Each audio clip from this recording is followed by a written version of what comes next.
Hello and welcome to Swimmed, education for coaches, athletes, and parents. The only podcast dedicated to club swimming. Here we examine swimming and sports from three perspectives: the coaches, the athletes, and the parents. Through our candid and unscripted discussions, we share our views along with advice and applications that can help coaches improve their coaching, athletes increase their performances, and parents boost their support. So, welcome to Swim. Let's dive in. All right, we're back, and Jen is back, which is always good. You can tell she's high energy and can't wait to get going. She's been sick your whole household's been sick, yeah? Is that what's been going on? For Britain, of course, somehow he always... That boy skates. Like, we don't even know. It doesn't even make sense. I mean, he wasn't around us when it hit, so because he goes off to work, and so I think that's how he avoids most of it. But yeah, Evie got COVID. And it's been we're over a week now. It started last Sunday. Okay, so she got COVID when COVID was a big deal, and she got really, really sick. So this time around, she got really, really sick. Well, she got, compared to the last time, we're at we're about 20% less than last time. Well, that's length of time, not intensity, because she had 105-degree temperature. Yeah, it was 105, 104 for 5 days, and we had puking, and she's lost close. We don't have to get into the details. Yeah, for parents out there, I'm just letting you know, because it's like I had swimmers that a month ago actually had this, and the doctors weren't calling it COVID. Right. And it was the exact same thing that happened to Evie, and they weren't calling it COVID, and they were like, oh, it's just a viral, flu-ish thing that and now it's like rampant in our schools here, and there's tons of kids sick and tons of kids out, and so she's finally on the mend. It's been a really long week. I've been in my house for over a week, not leaving. Feel like I'm back in COVID. Getting replenished. It's like a spa day, right? With yeah. Yeah, but I think my favorite finally on the mend. I think my favorite quote from you over this, because we text back and forth, and obviously I'm praying for you guys, but was, I'm starting to go back to infant mode when I sleep when she sleeps. Yeah, I do that. It was funny because I was talking to another parent that their child was sick, and I said, I realized, because she's been up so much during the night and I'm so worn out, that I did, my mind reverted back to when she was a baby, that I was like, when she's sleeping, I have to make myself sleep, or else I'm not going to sleep. And that's always something when a baby's born, that they're like, you sleep when the baby sleeps, don't, because you're going to be getting up through the night. And I turned into that. Yeah. But, right back to where you don't want to go. Yeah. For those of you who are expecting, having a child is the greatest thing ever. However, and I got to tell you, the really funny thing is that hopefully this is her last day at home, that she'll be able to go back to school tomorrow. And today is mine and Britain's wedding anniversary. Oh, great. Yeah. So, So how long have you guys been married? 14 years today. You guys. Congratulations. I was laughing because I sent him a picture this morning, and I said, what do you think that these young kids in this picture would be thinking right now after 5 days of me being home with our daughter having COVID? And he's like, they would probably be proud of us. I was like, they're like, how did you not get divorced over this? That's what I want to know. Because Britain never gets sick. That's exactly it, right? Right there. Yesterday, I actually made him go to the gym because he had been being an amazing dad and father, and coming home and cooking for us after work. And I made him go to the gym. Doesn't he always cook for you guys? He does I cook sometimes. Has he been talking to you? I'm just saying, every time I talk to you, you're like, yeah, Britain made dinner. Yeah, I mean, coach life. Now. I don't ever get to cook. When I get to cook, it's because somebody's sick. But anyway, yesterday I forced him to go to the gym because I was like, I have no energy. I need you to be happy. Please just go to the gym. Just go work out and then come back to us, and you'll be in a better mood. Yeah. So. And he was? He was in a much better mood. He was in a good mood all week. I mean, this, he was sad, obviously, because he was upset, but he survived it much better than us. So, yeah, anyway, but we're on the mend. We're good. So, what's been going on with you? What's been going on Well, in your I'm life? I'm officially stupid, made some bad decisions, and my life is suffering because of it. So that's Uh-oh. pretty much what's going on. What ended up happening is so I work at VSU, so we worked a course, right? We Yeah. decided to change it up. And by doing that, we changed it's the capstone project for the program. And we changed it up. So it's a big portfolio and it's just little assignments all the time, or you can make it a big portfolio. So I Yeah. was like, what's going to be easier for the students? And if my students are listening, I really did this for you guys. I just make small assignments, just small assignments. Yeah. 2 pages to 5 pages. That's the limit. Just bring it out. Let's go. And I decided to just break it up evenly across the entire semester. That means that for the month of September, I have 72 5-page papers to grade each week. So when you're spending 12 to 15 hours a week just grading papers, life sucks. Yeah. And then as Yeah. soon as you grade it, the people that didn't do well, they want to have meetings. And I love that. I actually enjoy that. It's a nice break because Right. I can teach and I don't enjoy the bad grades. I want everybody to get A's, but Yeah. I enjoy that kind of stuff. But every Monday I just look at my inbox. And I'm like, here we go. And so Yeah. last Friday I had to grade. I was behind because I had a ton of meetings for other committees and stuff. And so I ended up grading 57 5-page papers in a day. I Oh started at my 7 o'clock in the God. morning and finished about midnight. Because I had Wowza. other things going on too, other meetings that I had throughout the day. But yeah, Yeah. I was stacked. Oh, So I have this week and next week I have to do that. So I get through September and then it goes to every 2 weeks for yeah. October and November. Yeah. So life will get better, but You ever gonna do that again? how to get around it, I'm not sure. We'll figure something out. The students, I think they like it because it's more opportunities to get grades and make Right. corrections. But I was thinking about it today when I was getting ready for the day. Like, is being a professor mean that you're smarter? No.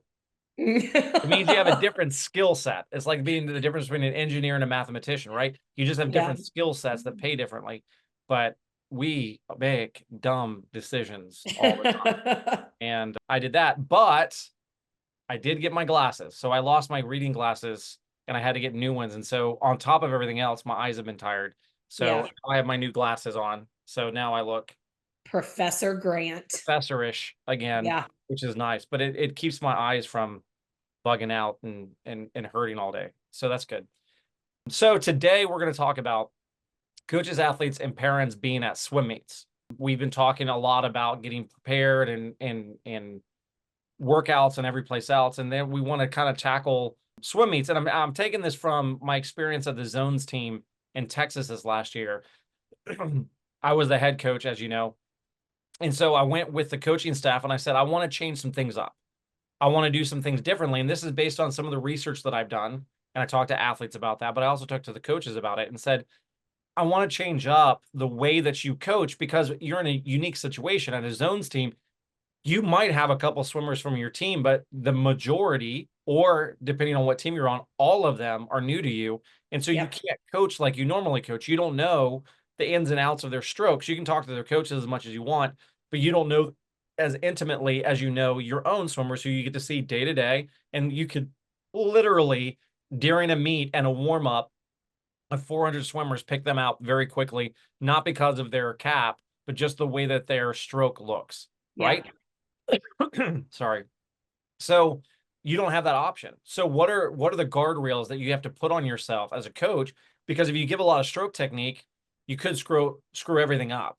And now Yeah. you have a coach that's sent their kid to this select team, and they come back with a totally different way that they're going to swim. So what we wanted to do was just say, here's some guardrails that we were using. And I was thinking about these guardrails. The guardrails were, first of all, no technique. Yep. Like if they say, hey, I don't feel my hands, maybe move their hand around a little bit or get them to kick a little bit more or give them advice about warming up. But for the most part, we're not going to do surgery. we're going to do cosmetics. Yep. Right? I mean, like if you have a pain, we'll give you a little bit of medicine on it, but we're not going to go in there and try to redo everything. Yeah. You just let them go. The second thing is, and because of that, I don't want you to give them coaching advice except for during warm-up. Right. When they get done with warm-up, at the end of that, they can come up to you before the event and say, what should I do? And you go fast. Yep.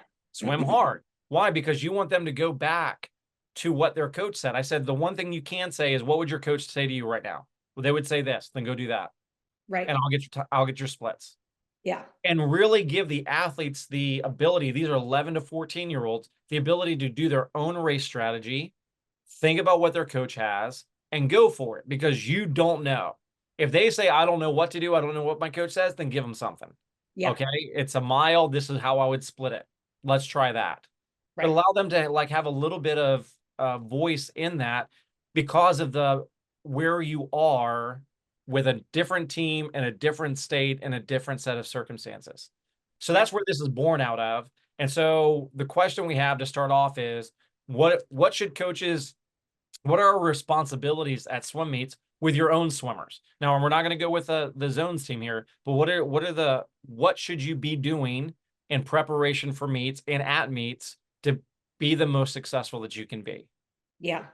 So right now, most teams are in doing dual meets, or, one or two teams. And then we go into the bigger meets, throughout. Really, we started in October. That's normally the timeline with USA Swimming. So we're getting to this point where swimmers are going to start traveling. We're going to start going to bigger, larger meets with 500 kids, that it's not going to be your little inner squad meet that you have. So I always think it's really important at the beginning of the season that with your own teams, when you have the opportunity to do these inner squad meets, I know some teams that will only do like one before they go into the some real of meet. us, before you go there, some of us don't have the option. Well, right, If you're right. a really small team like my team, and you're in the middle of nowhere as far as Yeah. pools go, I might be able to go to Waycross, which is an hour away. Yeah. But outside of a friend that's coaching there, we have to do invitationals. Right. Because Right. we're going to travel at least an hour to get to any meet. Yeah.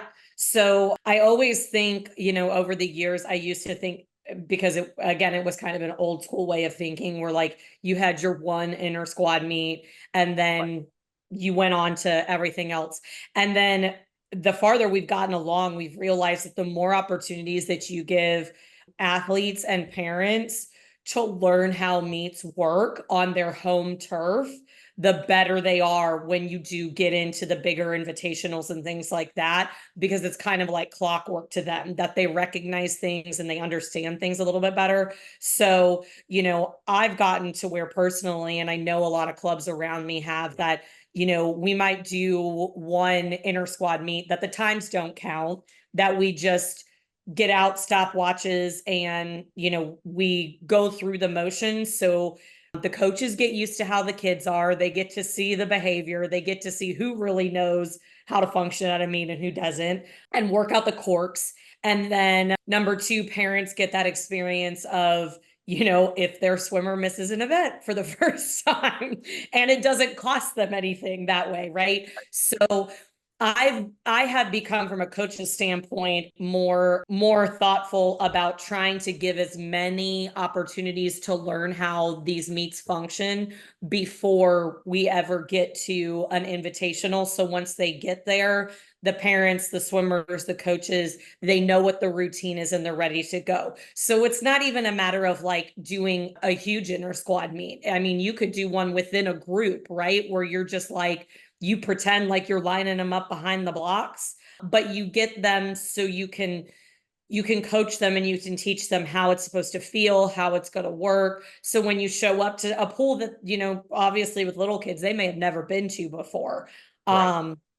Then they're a little bit more prepared and not so intimidated. So that's number one with me. Well, let And me interject there. That's like what I call the long whistle approach. yeah, Whenever you do the whistles and then you do the long whistle, but on the first whistle of the short whistles, all the little kids jump up on the blocks. I'm like, all yes, right, you need to come down. yeah, Listen for the long whistle. Because if they jump up and then they get down, now they're thinking about what did I make a mistake on instead of, and so you want to iron out all of those different issues that might come up. Now with your older swimmers, they still make the same dumb mistake, right? Oh, so yeah. It gets them focused, but yeah, it's going to help out the newer swimmers definitely.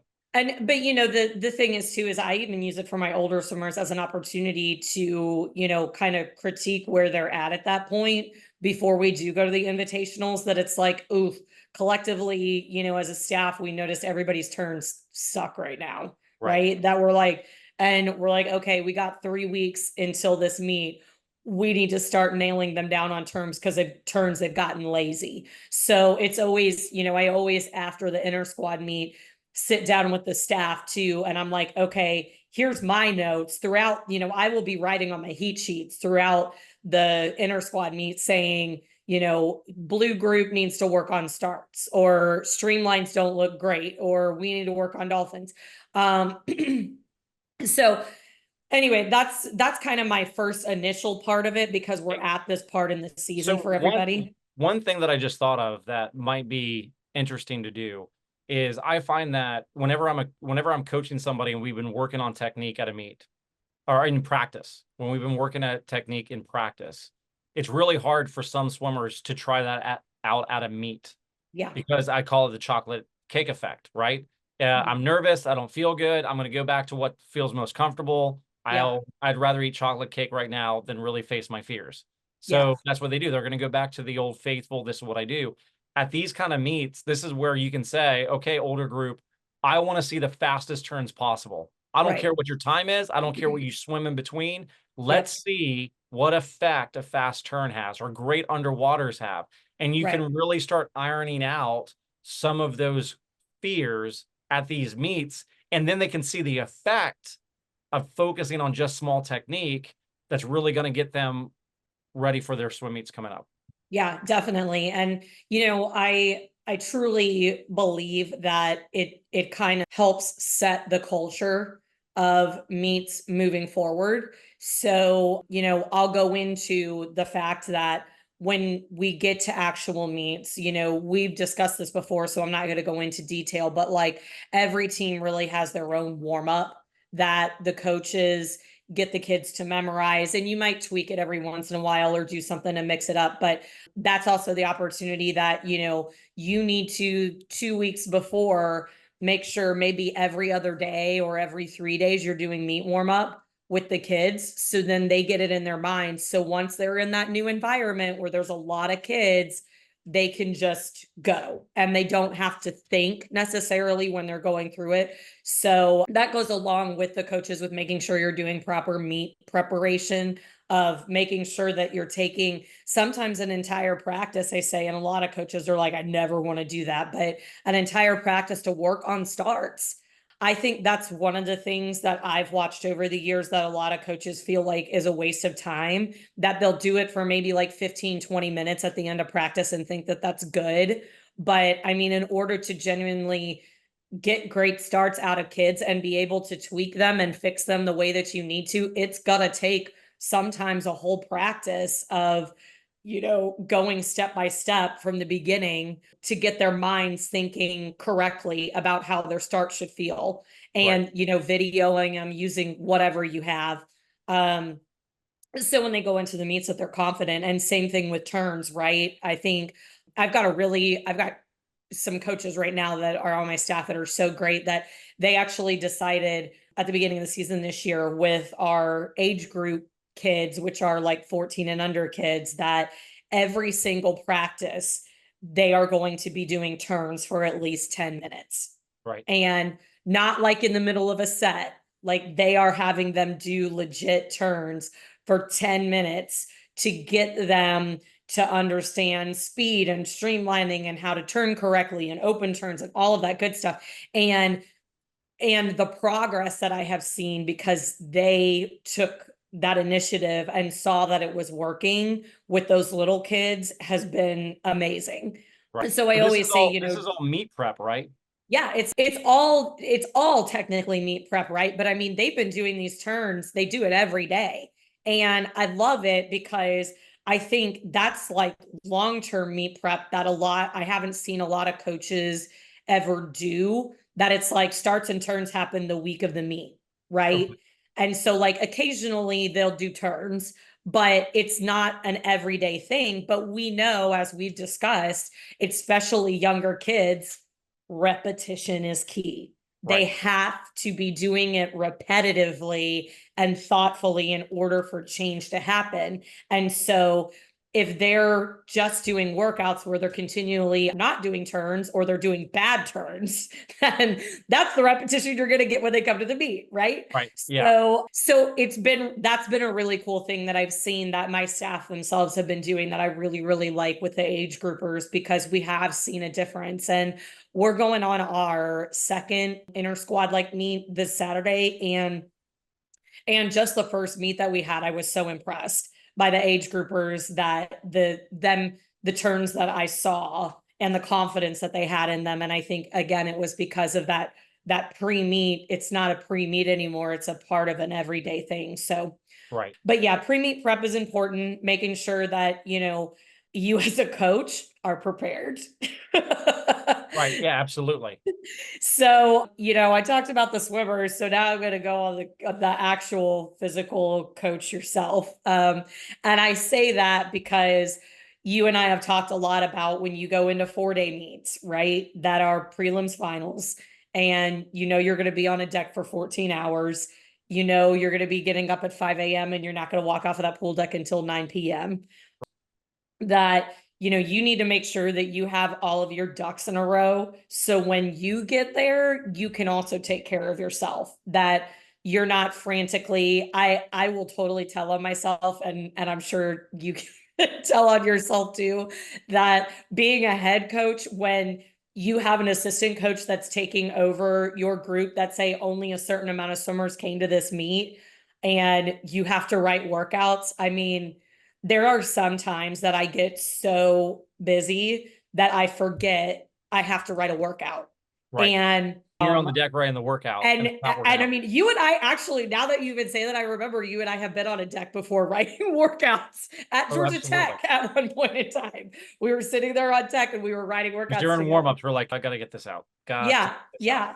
And so, I mean, that's a big thing with coaches, it's the pot calling the kettle black, but like, you don't want to be writing workouts in the middle of a meet if you don't have to. So do it ahead of time. Try and take, whatever amount of time it does, and write them ahead. So then you don't have to be messing with that when you get there, and making sure that if there's staff that's staying behind, that they're taken care of. So you're not answering text messages and phone calls and, things in the middle of a meet when you should be focused on the kids. But, last but not least for me is taking care of yourself as a coach. And that means, you tell your swimmers to eat right, you need to be doing the same. And, making sure that going ahead of these long weekends, that you're getting enough sleep, your mind is clear, and you're eating correctly. So when you get on that deck, you're in a good mood. And by, day 4, Right. you're at least semi-competent. I mean, most of us by day 4 are done, but at least you're still like, on the right path. So what about you and coaches? I think piggyback on something you said about the prep stuff. I think that, we look at other coaches from other sports, football in particular is on our minds now that we're in football season. And we kind of look at, and everything in a football practice is for the next game, which is that next week, normally, unless it's a bye week, right? So everything is focused there. But sometimes I think we get into the mode of it's spring camp, when we're just trying to keep everybody fit and start working in our new material and get everybody moving in the right direction. And then summer and then fall camp comes in, and that's where we're going to fine tune things. And then it's going to be meet. We would be saying meet. They'd say game. And it's different. But really, if you kind of look at the way that you prep as a weekly get ready for the next meet, because with my team was every month. So I had a 1 month to take them from these are the skills we're lacking to here's where we need to be. I have 1 month to prepare my athletes for the next meet. Yeah. For the next time they go. And if you're just doing the energy systems and not working on technique, you're setting yourself up for a repeat performance. Yes, they might be in better shape, but some of them are are in as much shape as they're going to be, except for strength training and those kind of issues. So we really got to change our mindset. But then once we get to the meet, there's two things that I want to talk about. One is going to be, how do you communicate those changes at a meet? And the other is your routine. Yeah. So communication is really important, because I think that if you go in and you're trying to change everything they have learned in the last month at the swim meet, oh man, we haven't worked on turns enough. I can see that now. Let's work on turns. So if day one wasn't good on turns, now we're gonna have a turns clinic in the warm up. Not good. I see coaches do it all the time. Part of their warm up is, we're going to stop and everybody's going to do turns, and they're there correcting their turns. It's too Yeah. late.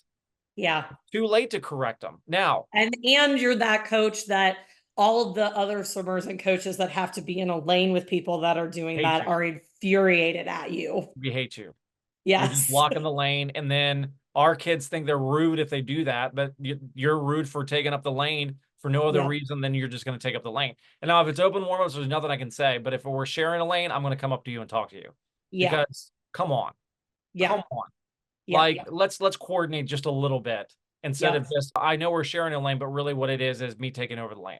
It's not a And warm-up, you know, it's go. probably my favorite story, which you've experienced this, is there's a meet that Swim Atlanta hosts, and there's so many people at it. And Yes. like warm-ups are like, you better just get through Don't it. stop. Everybody just tries to keep moving. And I mean, and it's the whole pool. It's not Yeah. like it's like 10 lanes of it. It's both sides. There's like 30 kids in a lane, and they're just trying to keep moving. And like, nothing blows my mind more than to be at a meet and watch a coach in a situation like that with like 8-year-olds going, we're gonna practice turns. And like, and Time to do our turn work.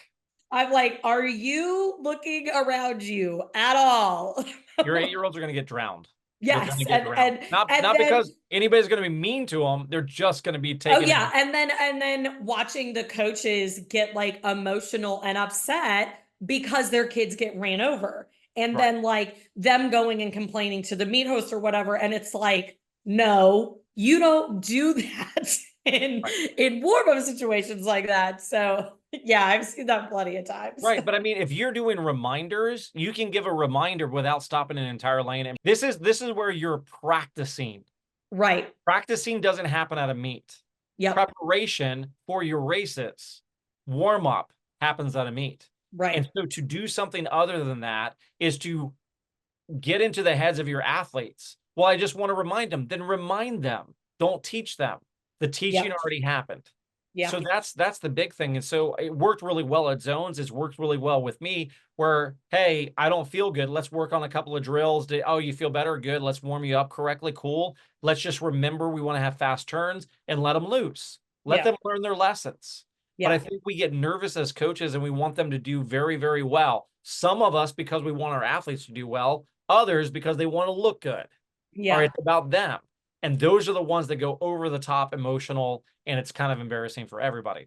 The second thing I want to talk about is routines, because I think that coaches, you need to get into a routine of the day of the competition, just like you want your athletes to get into routines. Now, maybe you work out, maybe you don't work out. Fine, whatever you do there. But when you walk on the deck, you should have exactly where you're going to be, what you're going to be doing, checking people in, making sure everybody is signed up for their events, making sure that you have the money in, you've signed the forms, everything that you have to go on. And a lot of parents and athletes don't realize how much stuff is going on behind the scenes.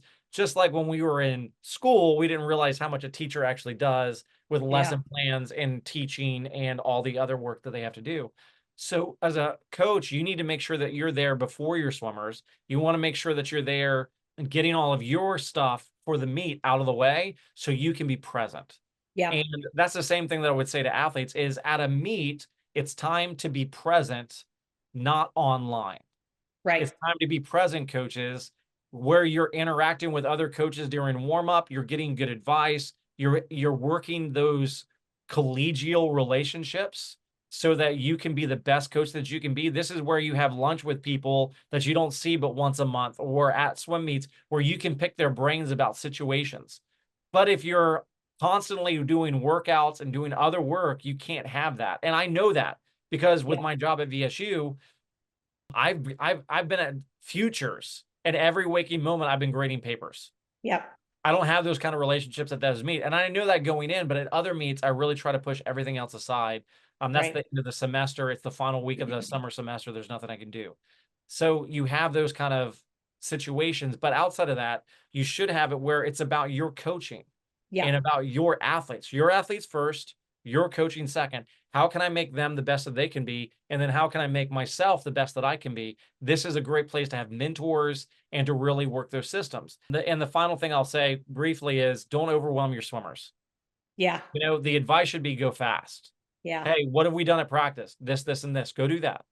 Yeah. Now, what does research tell us about this? This is something that I found very interesting. But they've done a couple studies, but one in particular where they took coaches and said to them, we're going to give some technique to your athletes. You're going to tell them to go do it. This was done actually with swimmers, and go at the end of their race. They had one group that would tell them yes or no, they did it right or they did it wrong. Okay. And another group, which is the test group, right? So that's where we have the different intervention. They're going to always tell them, wow, really great job doing what we did at practice. Yeah. Okay. So they're talking about turns and breaststroke, I believe. So over here is like, you didn't do the turns right. You need to work on that. Go warm down, work on those turns and do it next time. Right. Other group, hey, you did it really well. Congratulations. Even when they didn't do it. Yeah. The next time they did it correctly in the test group. In the other group, you know, the control group, if they didn't do it the first time, more than likely they didn't do it the second time, even if you told them not to. So what does that tell us as coaches? Be positive all the time. Right. Now, swimmers, hold your ears. Lie to them if you need to. Right. But the idea is, I'm saying this for your best, is, hey, you did a really great job doing that. I'm so proud of you. Keep that up. The next time they will do it. Why? Yeah. Because you've now given them an identity that I can do this. And so I'm going to do it. They will make the changes. That'll be a focus for them. They'll remember it. Yeah. So I think that you have to play that a little bit of that game, but you should be, it's time to go fast, nothing right before they get to the blocks, not a lot of technique, not a lot of reminders, you know, let them choose their own way that they want to swim it. If they're older, they're younger, give them just basic and see what they do. But just remember, it's a learning process. And Yeah. I think you're going to do well there. So athletes, what do athletes need to do at a swim meet to swim their best? Yeah. Number one, you know, we've talked about this before. It starts with nutrition, and it's not nutrition 3 or 4 days before the meet. It's nutrition a month ahead of time. And then carrying that over throughout the entire weekend, that just because you're starving because you swam 4 events that day doesn't mean you should go eat 2 Whoppers and fries and nachos after. Yes, I've had kids do that. That will make me feel good about myself. So, you know, you've got to take care of your body prior to, and then when you get there, stay on that same eating routine. Don't go off of the path from what you normally do, and making sure that throughout the meet, this is a big thing in the last 2 years, I would say, that I've dealt with my own swimmers about, is bringing food for the deck. And you have to be munching on things throughout the meet. There are sometimes you can be sitting, you know, on that pool deck for 4 to 5 hours, and your body cannot perform if you're not giving it some kind of fuel.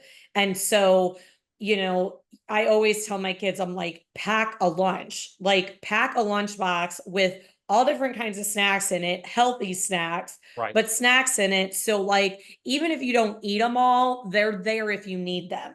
Don't go and throw a bag of goldfish in your swim bag and think that that's going to be good enough to last you 4 hours in a meet. You know, so we've gotten really in a habit where I'm constantly telling the swimmers and their parents that I'm like, I better see you walk in with a lunchbox, that there is, you know, fruits and veggies and protein bars, granola bars, whatever it is, that you've got a lunchbox that's got all of that stuff in it, extra Gatorade every time you walk on a pool deck.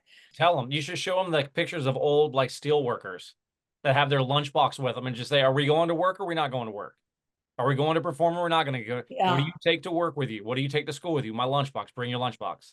Yeah. Yeah. And parents stopped sending down, what is it, Grubhub, Ugh. where you ordered it and then you just drop it off like 6 Subway subs to everybody and you're feeding like a whole truckload of people. Yeah. Packet. Yeah.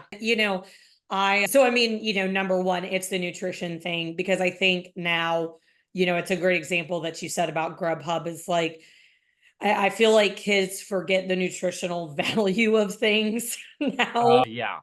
And it's Did kind I of ever tell you the story about Subway in Ireland? no. Okay, so they took the same recipe for the bread from the US to Ireland because bread in Ireland is tax-free. It's a necessity, like milk, Yeah. right? So they started getting taxed by Ireland because the sugar content in the bread made it a pastry in Europe. A pastry in Europe. You can look this up. It's unbelievable. So they had to change their entire recipe because there's so much sugar that if you eat bread at Subway in the United States, I believe it's Subway, if Yeah. Subway bread, if you're eating a pastry wrapped around your meat and cheese. Oh my gosh. That is So crazy. just think about that. You got to know what you're putting in your body. Yeah. Yeah. And I mean, that's a great example because and that's just because it's quick and easy doesn't mean that it's actually has the nutritional value that you When need. is anything quick and easy good for you?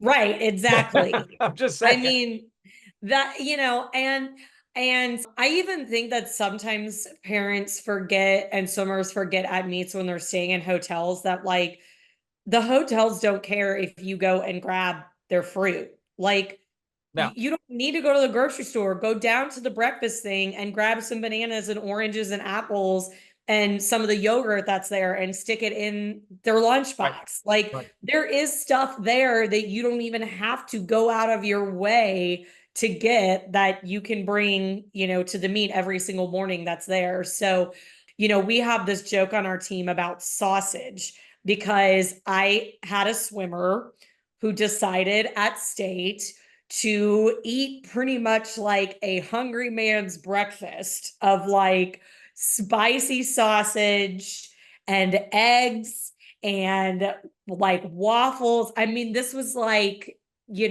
the what How is it long like did he the last before he threw up? I just want to know. oh, he didn't, it wasn't the throwing up, it was the other end Oh my God. that he made it about 5 minutes through warm-ups and ran into the bathroom. And one of my other swimmers had to go get his tech suit because he couldn't leave the bathroom, get his tech suit, bring it into him, and then he went up, he had to go right behind the block because he was literally like in the bathroom for that long. Wow. And so it's this joke now that we're like, do not eat sausage No spicy sausage. before the swim meet. Yes, absolutely. So, but it's mistakes like that can, really ruin a kid's meet. That's something so simple that it's just eating right, that you could screw up all of the work that you've had because you decide to eat something for breakfast that you never do. And Right. you show up to the meet and your body just wreaks havoc on you and your stomach hurts and you don't feel great. And Right. And this goes, I mean, there's a story about a world champion triathlon person that I know, and she went to one of the Olympics and she cramped up. And I yeah, said, why? And she goes, because the week before we got a chef and we wanted to eat super healthy. And I didn't realize that my amount of salt content that I was putting in my body actually helped me an awful lot whenever I was doing these extremely long races, and I cramped up and I should have won the gold medal and I didn't finish. And it's all because I changed my eating habits a week out. So if that's yeah, going to change your eating habits a week out, what is the day of going to do to yeah, you if you change yeah. everything up? Exactly. So, I mean, I think that the nutrition is probably the number one most important thing that you need to be harping on swimmers about before the meet. And then, number two is obviously teaching them the correct preparation for the meet. And that means, with me, I always go over before our first big meet saying, you need to be at the pool at this time. You need to have shoes, socks, pants, jacket, hoodies, backup tech suits. You need to have backup goggles. You need to have backup caps. You need to have everything so aligned that if something goes wrong, which it will, like we've talked about, but that you've got a backup so you're not freaking out that that's it. And I say that because I think so many times we just say, make sure you have your cap and goggles. No, no, no, no, no, no, no, no, no. Make sure you have 5 caps and 3 goggles and 4 suits and whatever. Towels, Yeah. Towels, because I have seen so many times where, kids forget their suits, and then I've got at the hotel, right, that they're like, I hung it up to dry, and then I It's not forgot it dry. on the rack, right? Yeah. And then I've got my other swimmers who are like the older swimmers that are so used to it, and they're like, oh, well, I've got 4 tech suits in my bag. Here, you can wear this one. Right. And because they're so used to, and, depending upon what day it is, they don't know what suit they want to put on. That's half of it too. Yes. But, so just over triple checking and reminding swimmers that like being over prepared is being prepared. So you want to make sure that there's backups for all of that. So you're not freaking out whenever you get there if something goes wrong. And then obviously from the training perspective, making sure that you're asking your coach for feedback prior to getting to the meet. Yes. If you know that your starts are wonky for the month before the meet, even if it's 2 minutes after practice every single day, you do one start and your coach looks at it to give you feedback, do it. You need to make sure that the little things that they're telling you continually, you're really focusing on. So when you get to the meet and you're doing warm-ups, you can be like, okay, this feels good, this is where this needs to be at. No, no, no, it's not good. And last but not least, preparing yourself mentally, which is what you kind of hit on. I saw with soccer the other day, it was one of the European soccer teams in England, and they had a photo of the entire team sitting in the lobby of the hotel before the game, and every single one of them, except for one player, was on their phones. Yeah. And that one player was just like staring off into the windows and stuff. And then they were like, and the photo said, who do you think played the best in the game out of this picture? And then the next picture was the stats, and it was circled that one player who was not on their phone, Right. that was just chilled out and letting their mind go. He ended up doing a hat trick and like played absolutely amazing.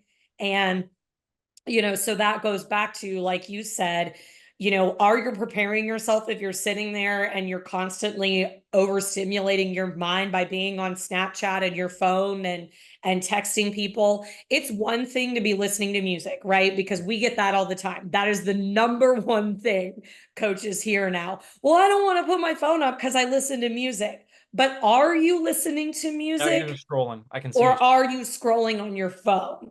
And so, again, I'll give a big shout out to Swim Atlanta, because sometimes at their meets they bring in a DJ, right? That they have an actual DJ there. And so I always use the excuse with the kids. I was like, no, no, no, no, no. You have a live DJ that's about 2 feet away from you down the pool.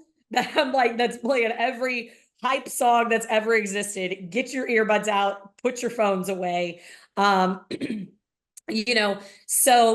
and if you can't listen to music and stay off of your phone, then that needs to be your signal. Your phone just needs to be gone. You got to find something else to do, because it's just too tempting, and it does most of the time create a negative effect rather than a positive effect. So training yourself to shut down, training yourself to let your mind calm down and be free. So then when you get to the meet, you're used to it. And that may be, every night.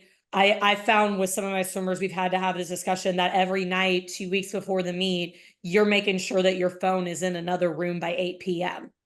and you are not on it. And you're either reading a book or, you're just laying there. So then when you get to the meet, your body is in that mode of being able to fall asleep without technology or stimulation.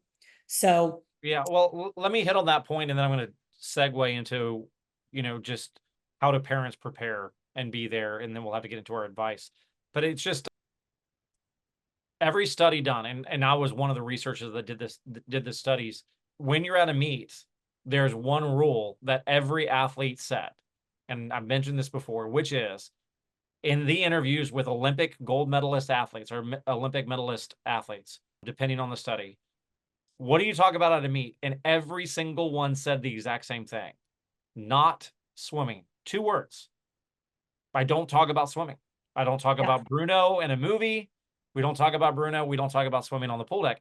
And I was at a meet and I told my swimmers, they're all nervous. You're not swimming well. What are you guys talking about? They said swimming in our next event. I said, stop it. Talk about anything else. The only time you can talk about swimming is to me. You can talk to your friends about how you did immediately afterwards and be positive. And then you can talk to me as the coach. Outside of that, none of it. And all of their swims started getting a whole lot better. Okay. On top of that, we're in a generation since 2013. Social media is big. You know, you talk about, hey, let's put our phones in the other room. Cool. What adult does that? Yeah. Right? Well, Parents. And this is where the segue is into parents. If you're not doing it, you know, it's an old cartoon on Adam Grant, who my son says, oh, it's your cousin. It's our cousin. I'm like, we're not related to this guy. I wish we were. He has a great research out of Penn. But anyways, he's on Instagram and stuff, and he had a cartoon that's pretty famous, which is one parent who's on a phone with their kid on a phone is talking to another parent on a book and their kid has a book. How do you get them to read more? It's obvious. If you're reading, your kids are going to read. If you're off the phone at home, your kids are going to be off the phone at home. And this is a skill that every psychologist says we have to get into more. We have to, and you have to teach that. And so swimmers, you need to get off your phone. If you want to listen to music right beforehand, that's fine. But every Olympian that I interviewed wanted to hang out with their friends. They wanted to watch what's going on. Did they stand up when a world record was being broken? No, they stayed seated and they watched it on the big screen. They wanted, they were trying to be present at that moment. To point, they turned off their phones. As far as notifications, they didn't look at it. They didn't answer email. They didn't answer social media. They didn't take videos of themselves. They weren't trying to update anything. They said, this is a meet. This is nationals. For this time to this time, everybody that I love and know knows I'm here. And they know they shouldn't get in contact with me right now because I got to do my job. Yeah. And in a sense, when you're at a swim meet, you have to be egocentric. Okay, so there's egotistical, which is I think I'm the best ever and nobody wants to be around me. Egocentric is what little kids are, which is they can only think about everything from their own perspective. And in a sense, you've got to think about your own perspective. I'm here for these days to do my best performance because I work really hard to do my best. What do I need to do? I need to make sure I'm asleep. I got to make sure I'm off my phone. I got to make sure I'm present on the pool deck. I got to make sure I'm eating. I got to make sure that I'm constantly being prepared. And the sooner you can do that, the better off you're going to be.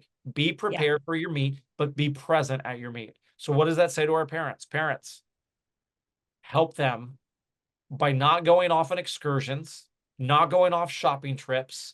Don't barter with them and say, if we go to this meet, then we can go shopping. At the end of the meet, when they're done, go shopping. Right. But at the end of the meet, that's fine. Right. Oh, but I have my entire family with me. Okay. Can you get away with not doing that? No. Okay. Then leave your kid at the hotel. Right. Right. Leave them with a family friend, you know, another friend of yours where they're going to stay at the hotel and let their swimmers rest. Have your swimmers together, let them rest, and then you can take out the rest of your family. You have to arrange it so that your athletes can learn the skills they need to learn and do the best that they can do. And it takes preparation. It does. But then, and I'll end with this as far as my part of it is, and we'll put this in the advice later on.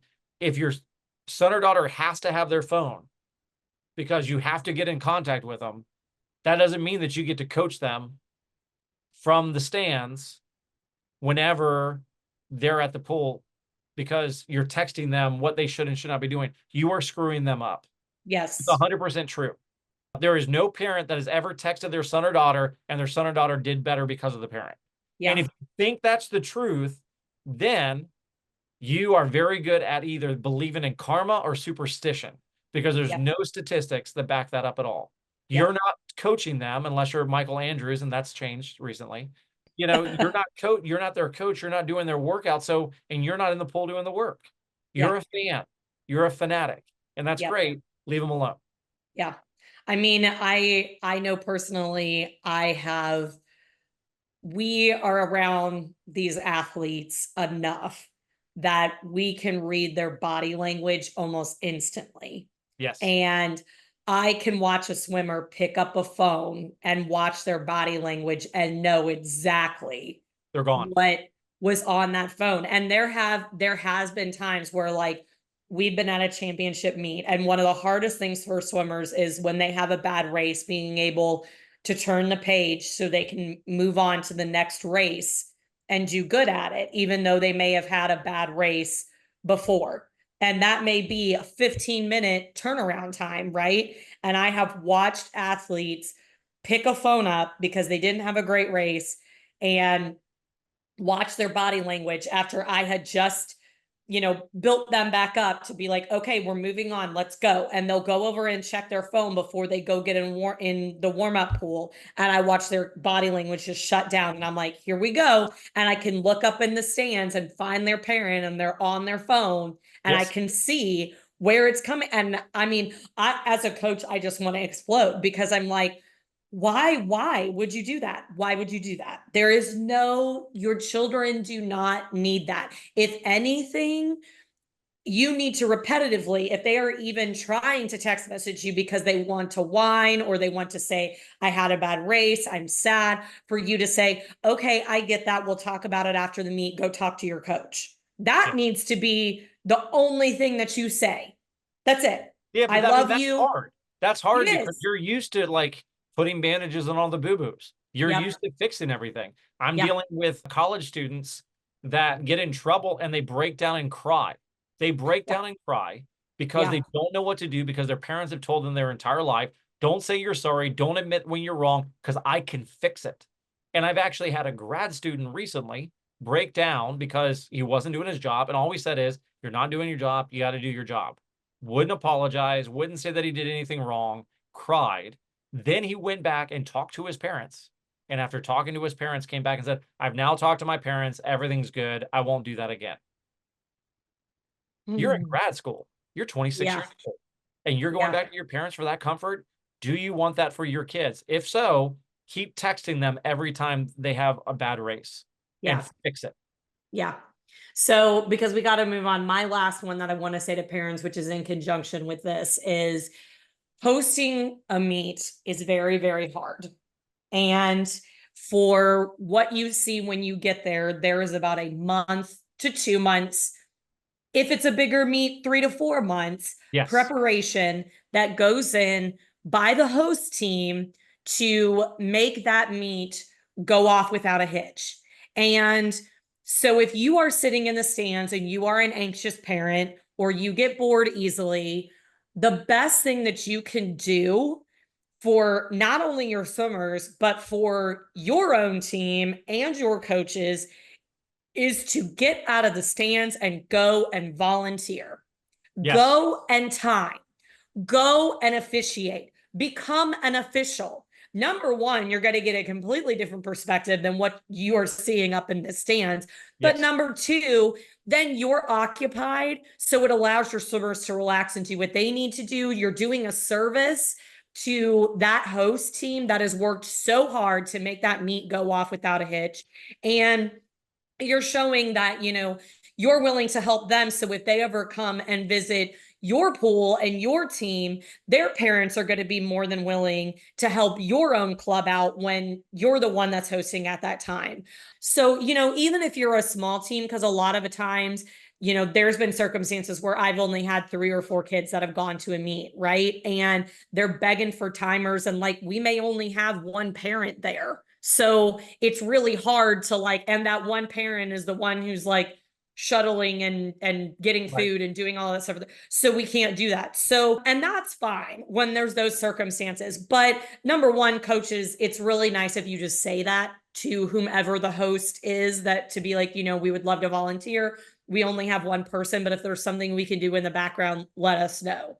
But parents, go and volunteer, go and help these teams, because doing these meets, it's a lot. It is a lot.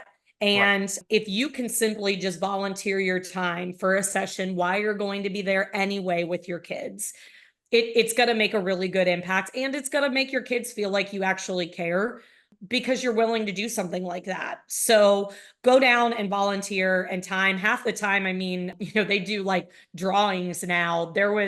I forget, oh, it was Best of the South with Swim Atlanta, that they Yeah, they actually did did a couple bags. drawing every day for the timers that they could win a free tech suit for their Right. swimmer for timing. And I think that's genius. I mean, Will and Swim Atlanta do an amazing job with meets like that to incentivize, people to help and things like that. And I know, other teams will do different kinds of things like dinner. They'll have like a free meal or something like that that they do for the timers. So, just go volunteer and show that you're appreciative that your swimmers even able to, be at those facilities and be at those meets, because they do appreciate it. And I think it also takes a lot of the nervousness and pressure off of parents too when they have something to do. So that's my other, thing is volunteer, help out these teams when you can. Okay, so let's move on to coaching best practices. So what is one, let's just go with one because of time. What is one best practice that you would give to a coach that would be when they're at the meet, from the time they walk in the door to the time they leave? What's the one piece of advice you would give them for best practices? If you are in a good mood and this sounds absolutely ridiculous, but it's the truth. If you are prepared in the perspective of you're dressed differently because you're at a meet than what you normally are at practice. So when the kids show up, they're like, oh, wow, she's got a polo on, or, whatever, she's got makeup on, and I'm just saying from a female coach's perspective, that makes you did that at finals, right? You would always I did. So my tradition is finals, that for finals I dress up. And so I mean, and I actually got that from college coaches, right? Because most college coaches, they will, for finals, or if it's a big meet, you'll see that they're, in khakis and a nicer shirt, or, they're in business casual dress, right? And so I always do that for finals, that I'll go all out for the kids, because it makes them feel special and they're immediately excited because they're like, oh, this is different. This is different. Coach Jen, she's ready. So everything that you do as a coach from the moment you walk into that pool that those swimmers see is what they're going to feed off of. If you're negative, if you're half asleep, if you're not ready and you're running around, you're late for warm-ups, you're telling them that you don't care. You're telling them that you're not present for them. So you can't expect different in return when their fearless leader that they look at every day is that way. Right. And if you're So just make frazzled, sure. if you're frazzled, they're going to get frazzled. Exactly. So, I mean, just make sure that you do everything that you can to try and keep yourself positive and keep yourself looking and feeling great. So then they want to look and feel great. Yes. Mine is keep it simple. Me and Buddy Bark, great former, he's passed now, innovator in swimming for USA Swimming and everything else, ISCA and ASCA and all the other initials that you can throw out there. He would always say to me before, you're coaching too much, coach. I'm like, what are you talking about? He goes, I just heard what you said to that swimmer before they went up. Keep it simple. Yeah. Because it should just be go fast. You've already done the work. And I kept going, okay, I get that. But at the same time, they need to know. He's like, nope, they don't. If you've done your job, they're ready to go. And they've got to have the confidence in themselves. And we would argue about it. I was like, oh, that's just the old school way. I need to help him out. And then over time, he was right. He was 100% right. Yeah. And I think the perspective is athlete centered. So what do I need to say and do? Even if you feel like you're acting, be an Oscar winning actor, but give them the information they need for right then during warm up to make sure their stroke is where it needs to be, and then let them swim. And then take the notes, go back to practice, just like a football team would in football season, and go back to work and fix the problems. So at the next meet, you can find other problems. I like to call this one time I was working with an athlete, I said, you have some underlying issues to your butterfly stroke. Right? There's underlying issues, but you've got to get those underlying issues so you can get to the surface issues and get working on what it needs to be. Those underlying issues, I call the basics: starts, turns, underwaters, the stroke technique, all that kind of stuff. Then you get into strategy, then you get into tactics, etc. So realize that it's not about that exact moment about how you're feeling, but how can I get my athlete to feel, and realize that the work is done at practice. So if you didn't get them prepared like you need to get them prepared, just coach them like you would at a meet, which is super positive, and helping them focus on what they need to focus on in a way, like we've talked about earlier in the podcast, and then fix it later on. But to Right. get upset and to be emotional outside of cheering for them, right? And to overcoach them is it doesn't work out. And as Buddy said, that's not the way you want to coach them. So I would just say be patient, be positive, and be prepared to fix it later. I Yes. think is a great way to look at it. Yeah. Swimmers, what's the one piece of advice you would give them? Prepare ahead of time. Make Right. sure you're eating right, make sure you're sleeping right, make sure that you are prepared so you're not showing up and it's a surprise of what your body needs and what you need to do. Preparation is key to success. Yes. Mine is being present, like we talked about before. Turn off the phones and be present. The other thing that I would say is be a good teammate. Yes. Because if you're a good example of turning off your phone and you're seeing differences, tell the others the exact same thing. Just like we need our parents to show the skills that we want our kids to have. So you need your parent to turn off their phone so you feel good about turning off your phone, or them reading so that you feel like that's what you're supposed to be doing, because we want a role model and then we want to follow our role model. You can be that on the pool deck. Talk to them Right. about, hey, I listened to this podcast and this is what they said and it works for me. Yeah. Right? I'm going to be present. I'm not going to talk about swimming. I'm going to turn off my phone. I'm not going to look at it to see if my parents like my swim or not. And then I'm going to tell others about it. And I think you become a leader that way. And I think that that's the way that you improve your entire team. So you have the Yeah. opportunity to be a leader and improve your team by being present at that moment. Be present. Let the outside the pool deck be the outside of the pool deck. And that means the stands too, where your parents are. Just be present on the pool deck. Yeah. Advice for parents. What's Leave one your thing? I know swimmers. there's a lot, but what's the one thing that you would go with? When you get to a meet, your swimmers just need you to be the parent, meaning you make Yes. sure they're fed, you make sure that they're loved, and you make sure that they have every capability to take care of themselves so they can perform at the level that they need to. Everything else, your emotions need to be in check, your expectations need to be in check. That is not anything that they need to hear. All they need from you is, I love you. You know, I'm proud of you. Let's go get something to eat. Let's go to sleep. That's it. And then everything else you can do whenever the meet is over. But just make sure that you are that Michael Phelps's mom, as I use the example all of the time. Right. Be the biggest cheerleader in the stands, but you know, beyond that, you stay out of everything that has to do with the swimming itself. You are there to just be the parent and the caregiver. Yeah. I would pose a question for advice, right? Which would be, what do you have to lose? Yeah. What do you have to lose?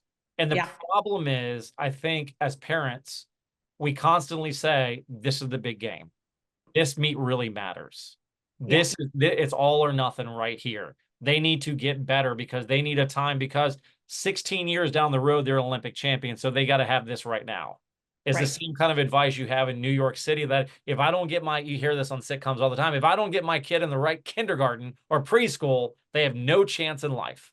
Yeah. And so I have to do everything I can to get them into the right. It's not. What do you have to lose? Yeah. Turn off your phone. You know, Yeah. you can scroll up in the stands, but don't text your kid.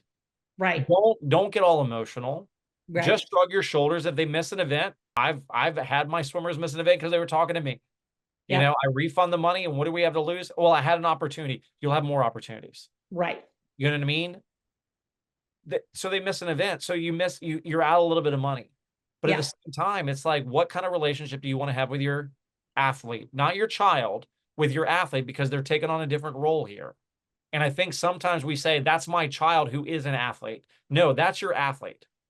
And so in these kind of situations, what do I need to do to get them to where, just like we said with the coach's best practices, what do I need to do and say to get them in the right position to be the athlete that they want to be?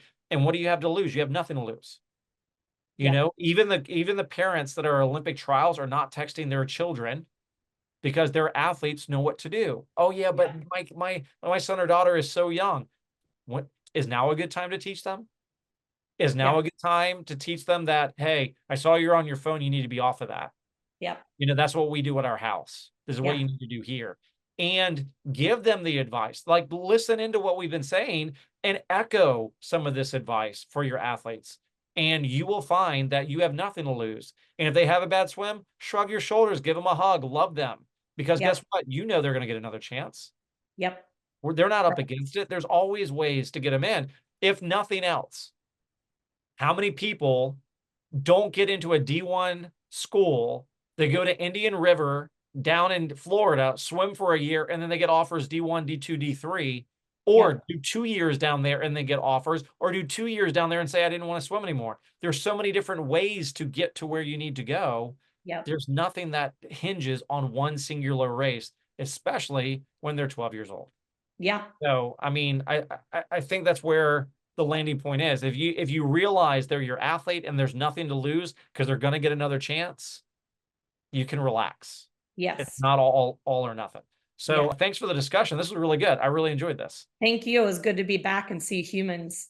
Oh yeah. I mean, you've done nothing but stare at a wall and your daughter trying to get her all fixed up. And it's good that I have my glasses so I can actually see what I'm doing around here.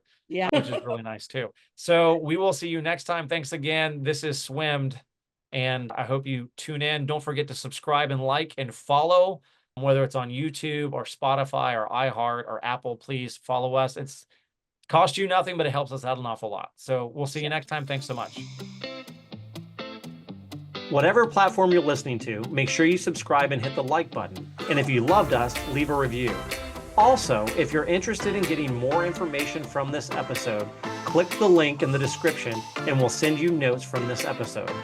Finally, do you have a topic to suggest or want to share your thoughts? Email us at swimedinfo@gmail.com.